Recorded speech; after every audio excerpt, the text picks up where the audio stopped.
मैं इस्कॉन में दीक्षा प्राप्त करना चाहता हूँ, मुझे क्या करना चाहिए? मिलन कुमार, झांसी, मध्य प्रदेश। बहुत अच्छी बात है मिलन जी कि कम से कम आप ये विचार तो कर रहे हैं कि हम दीक्षा प्राप्त करना चाहते हैं।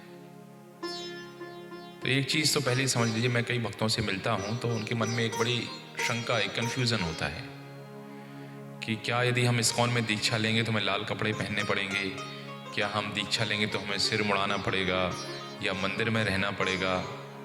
इस प्रकार का बड़ा कन्फ्यूज़न उनके मन में होता है। तो पहले तो आप एक चीज़ समझ जाइए कि दीक्षा लेने के लिए ऐसा आवश्यक नहीं है कि आपको गेरुआ वस्त्र पहनना पड़ेगा और धोती कुर्ता पहन के ही आपको दिन भर रहना पड़ेगा। आप अपने काम धंधा नहीं कर सकते हैं, आपको मंदिर में आना पड़ेगा, मंदिर में रहना पड़ेगा, ऐसा नहीं। कोई भी व्यक्ति जो कि शास्त्रों के द्वारा सुझाए गए नियम, इनका पालन इस्कॉन संस्था के द्वारा भी किया जाता है, कोई भी व्यक्ति यदि इन नियमों का पालन करता है तो वो व्यक्ति अपने घर पर रहकर अपना काम धंधा करते हुए, अपनी पढ़ाई करते हुए भी इस दीक्षा को स्वीकार कर सकता है। दीक्षा क्या है? दीक्षा एक तरीके का समर्पण है। दीक्षा काले शिष्य करे आत्मसमर्पण, मतलब गंभीरता कि अब मैं भक्ति में अच्छे से आगे बढ़ना चाहता हूँ, मैं इस आध्यात्मिक मार्ग को गंभीरता से ग्रहण करना चाहता हूँ और सही तरीके से इसका मैं पालन करना चाहता हूँ। तो ये जो कमिटमेंट है, इस कमिटमेंट को हम दीक्षा कहते हैं। अभी तक चलो ठीक है, जैसा भी ढीला चल रहा था कार्यक्रम चलेगा, लेकिन अभी दीक्षा के बाद ऐसा हम बहुत गंभीर बनेंगे, हम बहुत गंभीरता से इस कार्य को ग्रहण करेंगे। तो ये बात तो आपको पहले स्पष्ट होनी चाहिए कि दीक्षा में आपको गेरुआ वस्त्र धारण करने की आवश्यकता नहीं है, ना ही आपको घर छोड़ने की आवश्यकता है, और ना ही ऐसा है कि दीक्षा लेने के बाद आपको ब्रह्मचारी बन के ही रहना पड़ेगा या मंदिर में ही रहना पड़ेगा। आप रह सकते हैं जहाँ आप जो अपना कार्यक्रम कर रहे हैं वो कार्य करते हुए आप दीक्षा ले सकते हैं। अच्छा, अब दीक्षा इस्कॉन में से 3 दीक्षाएं होती हैं। सबसे पहले जो दीक्षा होती है, जो सामान्यतः भक्तों के लेते हैं, वो होती है हरिनाम दीक्षा। अर्थात आपको भगवान का नाम प्रदान किया जाता है, आपको एक नया आध्यात्मिक नाम प्रदान किया जाता है और गुरुदेव के सम्मुख आप प्रतिज्ञा करते हैं नियमों के पालन करने की कि मैं इन नियमों का पालन करूंगा। तो इसको कहते हैं हरिनाम दीक्षा। उसके बाद एक दूसरी दीक्षा, उसको यज्ञोपवीत या ब्राह्मण दीक्षा भी कहते हैं, और तीसरी दीक्षा वो संन्यास दीक्षा होती है। कुछ ही लोग संन्यास दीक्षा को ग्रहण करते हैं। तो सब दीक्षाओं के नियम है। मुझे लग रहा है आपका प्रश्न सामान्यतः प्रथम दीक्षा से संबंधित है, क्योंकि प्रथम दीक्षा ही शुरुआत में भक्तों को प्रदान की जाती है। उसके पश्चात तो जब वो एक बार संस्था के अंदर आते हैं, उनको स्वाभाविक रूप से नियम पता चलते हैं कि कैसे हम ये दीक्षा ले सकते हैं। तो सबसे पहले आप दीक्षा लेना चाहते हैं, आपने जैसे बताया कि आप झांसी के रहने वाले हैं, तो सबसे पहले आप भक्तों के संपर्क में आइए। भगवद गीता कहती है, तद विद्धि प्रणिपातेन परिप्रश्नेन सेवया उपदेक्षन्ति ते ज्ञानम ज्ञानिनस्तत्त्वदर्शिना। तो सबसे पहले आप इस्कॉन के किसी भक्त के संपर्क में आइए, उनका संग आप प्रारंभ कीजिए, अर्थात उनसे अलग अलग जो विधि विधान हैं, जो शिक्षाएं हैं, उनके विषय में आप जानना प्रारंभ कीजिए। तो जब आप भक्तों के संग में आएंगे तो आपको बताएंगे कैसे भगवान के नाम का जप करना है, भगवान के नाम जप की क्या महिमा है। तो उस तरीके से आप एक माला से हरे कृष्ण महामंत्र, हरे कृष्ण कृष्ण कृष्ण हरे हरे, हरे राम राम राम हरे हरे, ऐसे एक माला से प्रारंभ करिए। और एक माला से प्रारंभ करके आपको धीरे धीरे धीरे धीरे धीरे ये माला की संख्या आपको बढ़ानी है। और श्रील प्रभुपाद जी ने जो भगवद गीता की व्याख्या की है, गीता भगवद गीता यथारूप, और श्रीमद् भागवत की जो टीका है, तो आप उसको भी भक्तों के सानिध्य में पढ़ना शुरू कीजिए, उसको समझना प्रारंभ कीजिए। तो जो दर्शन है, जो फिलॉसफी है गौड़ी वैष्णवों की, उस दर्शन को आप प्रारंभ कीजिए जब कोई। तो इसलिए आपको कम से कम, यदि कोई व्यक्ति दीक्षा का प्रश्न है कि मैं दीक्षा प्राप्त करना चाहता हूँ, तो कोई व्यक्ति दीक्षा लेना चाहता है तो कम से कम उसको ये हरे कृष्ण महामंत्र की रोज 16 माला करना चाहिए। 16 माला। ये कैसे है? हरे कृष्ण कृष्ण कृष्ण हरे हरे, हरे राम राम राम हरे हरे। ये एक माला हुआ, ये एक मंत्र हुआ। ऐसे एक मंत्र 108 बार करेंगे तो क्या हो जाएगा? एक माला हो जाएगी। और ऐसे 16 मालाएं हमें करनी होती हैं। तो इसमें लगभग मान के चलिए आप 2 घंटे का समय लगता है, लेकिन पहले दिन से ये नहीं होता, धीरे धीरे अभ्यास से आसानी से आप इसको कर लेंगे। और दूसरा, नियमित रूप से भगवत गीता भागवत को आप पढ़ना शुरू कीजिए, तो आपको फिलॉसफी समझ में आएगी।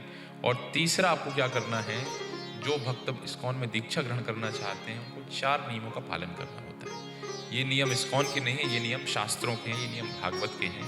जैसे पहला नियम है कि आपको मांसाहार सेवन नहीं करना है, मांसाहार नहीं खाना है, क्योंकि मांस धर्म का एक स्तंभ है दया, और यदि आप मांसाहार करते हैं तो ये धर्म का स्तंभ नष्ट होता है। तो फिर दीक्षा का क्या मतलब, क्या धर्म के पालन का मतलब, जो आप धर्म के स्तंभ नष्ट करने में लगे। तो मांसाहार सेवन नहीं करना है।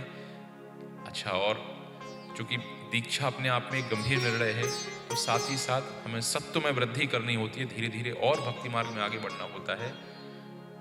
तो इसलिए आपको कांदा लहसुन मतलब ओनियन और गार्लिक, उसका सेवन भी आपको धीरे धीरे बंद करना होता है दीक्षा से पहले। अच्छा, दूसरा, 16 माला तो हो गया आपका, गीता भागवत का अध्ययन हो गया। पहला नियम आपको पालन करना है, मांसाहार सेवन नहीं करना है। दूसरा नियम क्या है, दूसरा, आपको कोई नशा नहीं करना है। नशे में बीड़ी, गुटखा, सिगरेट, तंबाकू, पान भी आपको नहीं खाना है। पान में भी सुपारी वगैरह पड़ी होती है, पान में तंबाकू वगैरह, तो पान का सेवन भी नहीं करना है। और भी दीक्षा के पहले आपको चाय और कॉफ़ी, थोड़ा कठिन लग रहा होगा आपको सुनने में, लेकिन चाय और कॉफ़ी इसका सेवन भी आपको बंद करना है। क्योंकि चाय, कॉफ़ी, कई बार चॉकलेट भी जो होती है, कैफीन वाली चॉकलेट, मतलब कैफीन, एनकेफेलिन, जो भी इनमें चाय में जो सब्सटेंस होते हैं, ये नशा ये भी पैदा करते हैं। आप में से मुझे लगता है आप झांसी क्षेत्र से हैं, तो वहाँ पर तो लोगों को चाय पीने की बड़ी आदत होती है। और माताओं को विशेष रूप से, जैसे शाम के 4 बजे तो 4 बजे उनको चाहिए चाय, नहीं तो उनके सिर में हो जाता है दर्द। तो ये भी चाय और कॉफ़ी भी नशे की श्रेणी में आती है। कई बार लोग कहते हैं, अच्छा प्रभु जी चाय नहीं पिएंगे तो कॉफ़ी बना देते हैं। अच्छा है, उनके जो सेवा भाव है उसको हम अप्रिशिएट करते हैं, बहुत अच्छी बात है, प्रशंसा की होगी है। लेकिन चाय और कॉफ़ी दोनों नशे की श्रेणी में आते हैं। कभी कभी लोगों को भारी लगता है, और आज तो बड़े दुर्भाग्य की बात क्या कहें कि वैष्णव मत में साधु भी चाय पीने लगते हैं। तो किसी महात्मा के प्रति अपराध नहीं है, लेकिन हमारे वैष्णव मत में ये चाय के लिए कोई, चाय कॉफ़ी के लिए कोई स्थान नहीं है। तो इस प्रकार से कोई नशा नहीं करना। तीसरा है, किसी प्रकार के, क्योंकि नशा करने से जो धर्म का स्तंभ है तपस्या, वो नष्ट होता है। धर्म का तीसरा स्तंभ है सत्यता। तो इसलिए किसी प्रकार का कोई जुआ जुगाड़ जो है वो आपको नहीं खेलना है, जुआ नहीं खेलना है।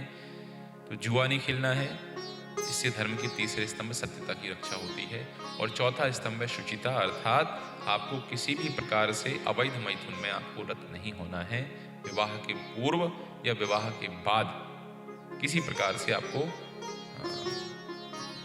आप गृहस्थ में रहिए, शांति से गृहस्थ में रहिए, अपने स्त्री व्रत का जो है, एक स्त्री को धारण करना, उस व्रत का पालन कीजिए और आदर्श रूप से गृहस्थ जीवन बिताइए। आपको ऐसा नहीं आप शादी नहीं कर सकते, आप विवाह कर सकते हैं, लेकिन आदर्श रूप से आप गृहस्थ जीवन बिताना है।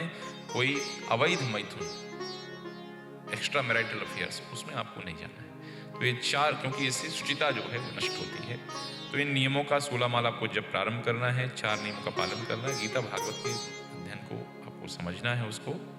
और सबसे महत्वपूर्ण है, भक्तों का आपको संग करना है। किसी एक भक्त के संपर्क में आपको रहना है एक्टिवली, कि उनका संग आपको करते रहना है, ताकि कोई आपको दिशा निर्देश की आवश्यकता हो तो वो भक्त आपको प्रदान करे। जब ये आप करेंगे तो आप उन्हीं भक्त से जिनके संपर्क में, उनसे कहिए कि हम दीक्षा ग्रहण करना चाहते हैं, तो वो आपको गाइड करेंगे। इस्कॉन में बहुत सारे गुरु वर्ग हैं जो दीक्षा प्रदान करते हैं, तो उसमें से आपको किसी एक गुरु का चुनाव करना, वो आपको बताएंगे पद्धति, गुरु के चुनाव करने की पद्धति क्या है।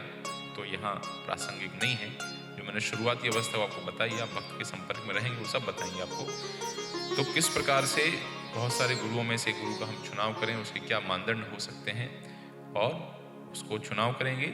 और फिर एक जब समय सीमा होती है, कुछ बीच में कुछ कोर्सेस भी होते हैं, उन कोर्स को आप करेंगे, तो इसके बाद आपको ये इस्कॉन के अंदर दीक्षा प्रदान कर दी जाएगी। आप दीक्षा प्राप्त इस्कॉन के सदस्य हो जाएंगे। तो ये विधि है इस्कॉन में दीक्षा प्राप्त करने की, और हमारी आपको शुभकामनाएं। आप बहुत जल्दी गंभीर भक्त बने, दीक्षा प्राप्त करें, ऐसे ही आपके लिए शुभाशीष है, शुभकामनाएं हैं। धन्यवाद।